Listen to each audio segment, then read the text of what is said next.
MP take growth conclave का आयोजन बहुत ही सफलतापूर्वक संपन्न हुआ है।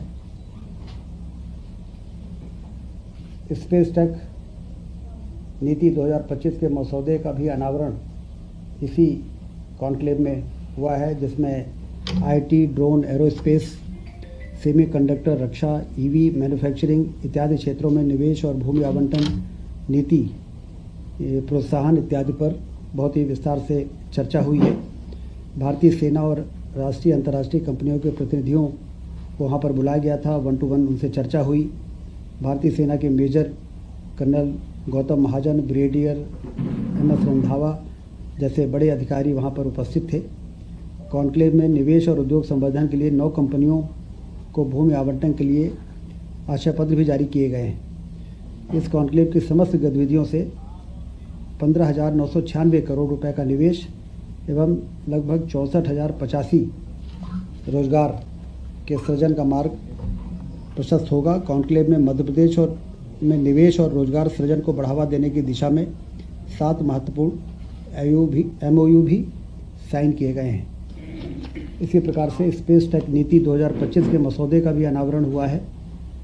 यह नीति राज्य को भारत की स्पेस टेक अर्थव्यवस्था में अग्रणी स्थान दिलाने की दिशा में महत्वपूर्ण पहल है, जिसके माध्यम से अंतरिक्ष प्रौद्योगिकी, स्पेस टेक्नोलॉजी, अनुसंधान, निवेश और रोजगार के नए द्वार खुलेंगे। भावांतर योजना जो शुरू की गई 13 तारीख को देवास से, उसके बहुत अच्छे परिणाम आ रहे हैं। 24/10/25 से 7/11/25 तक जो मॉडल रेट 4,020 था, वो 17/11/25 को बढ़ के 4,236 हो गया है। और समर्थन मूल्य से मॉडल रेट का डिफरेंस जो है वो भावांतर होता है। और अभी तक 15 दिनों में 1.33 लाख किसानों को के खाते में 233 करोड़ रुपए भावांतर की राशि अंतरण की जा चुकी है। 220 से अधिक मुख्य और 80 उप मंडियों में खरीदी की जा रही है सोयाबीन की।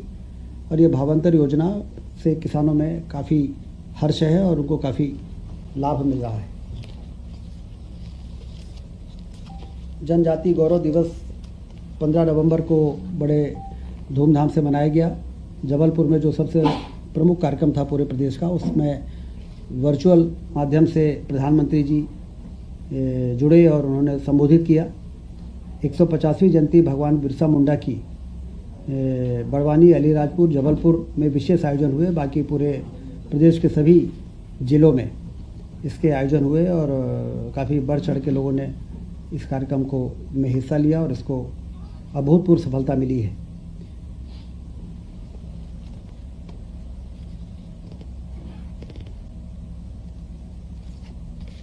पन्ना जिले के हीरे को GI टैग मिला है। ये भी हम सबके लिए बड़ी उपलब्धि है। पन्ना को तो अभी भी हीरे के लिए जाना जाता था, परंतु GI टैग मिलने से अंतर्राष्ट्रीय स्तर पर इसकी मान्यता होगी और पन्ना डायमंड के नाम से इसे बेचा जा सकेगा। युवाओं और कारीगरों को रोजगार के नए अवसर मिलेंगे। यह प्रदेश के लिए बड़े गर्व की बात है।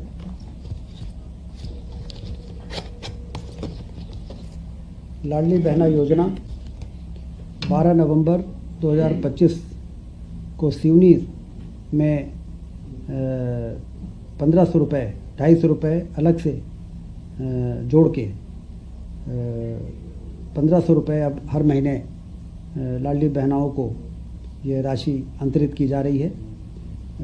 जैसा कि आप जानते हैं कि जून 23 में इस योजना की शुरुआत हुई, तब से अक्टूबर 25 तक बहनों को 44,900 करोड़ से अधिक की राशि का अंतरण किया जा सका है। इससे आर्थिक रूप से बहनें सशक्त हुई हैं, उनका आत्मविश्वास बढ़ा है और वो अपने बच्चों के, अपने परिवार के देखभाल में, उनके स्वास्थ्य के संबंध में ज़्यादा अधिक सक्षम हुई हैं। आज मुख्यमंत्री जी ने विशेष तौर से ये निर्देश दिया है कि इस राशि के अंतरण के साथ साथ उनको लंबे समय तक कैसे हम सक्षम बना सकते हैं, उनको रोजगार कैसे जोड़ सकते हैं, इसकी भी योजना संबंधित विभाग बनाए, जिससे कि उनको अपने पैरों पे लंबे समय तक खड़ा किया जा सके।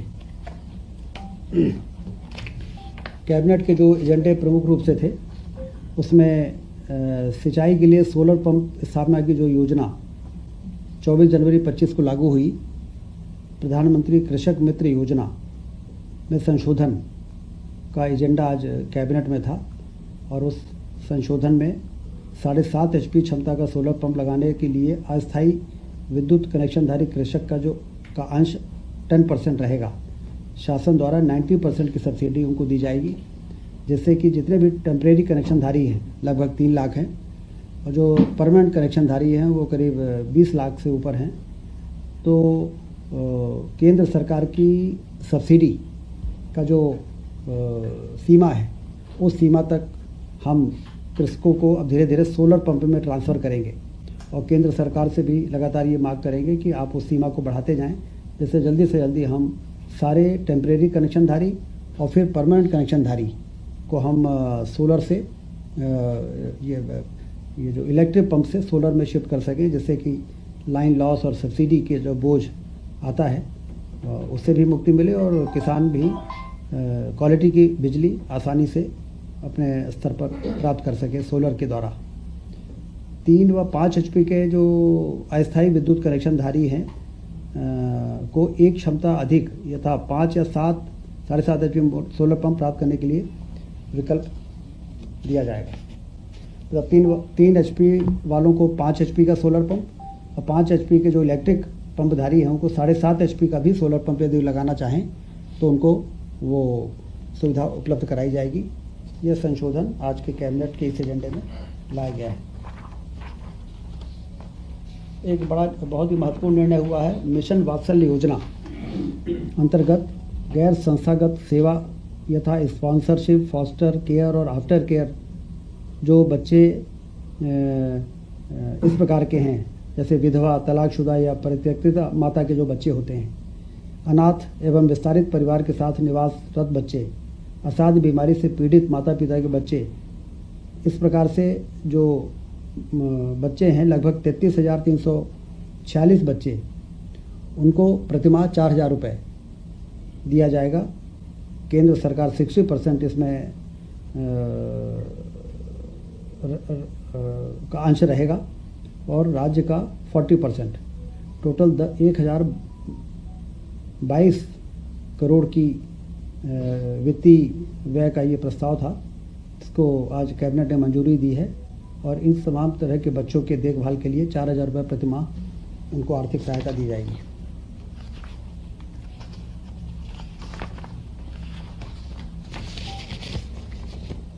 मेडिको लीगल संस्थान के अधिकारियों को पुनरीक्षित वेतनमान 7वां वेतनमान का वार्षिक लाभ 1/1/2016 से प्रदान किया गया है। उसी अनुक्रम में मेडिको लीगल संस्थान के अधिकारियों को भी लाभ दिए जाने का निर्णय लिया गया है। 93 लाख रुपये इसमें एरियर की राशि का वित्तीय भार आएगा। सोशल इम्पैक्ट बॉन्ड योजना 6/10/2023 से लागू प्रशासकीय विभाग सामाजिक न्याय विभाग का है।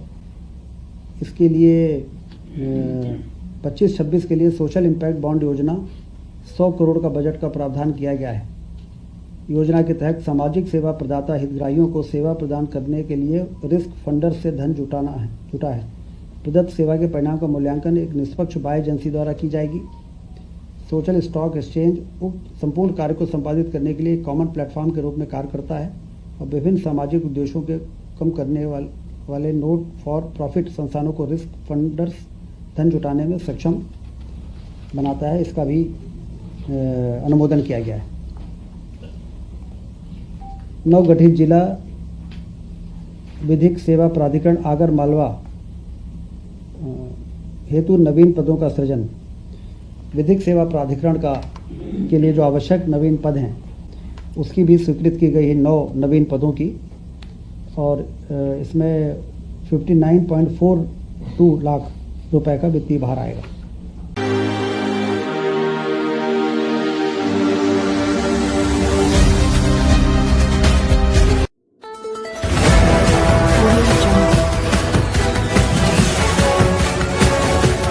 MP लाइव टीवी आपको रखे अपडेट, सच जो हम आपको बताएंगे। ऐसी ही तमाम खबरों से अपडेट रहने के लिए MP live TV news channel को सब्सक्राइब करना ना भूले।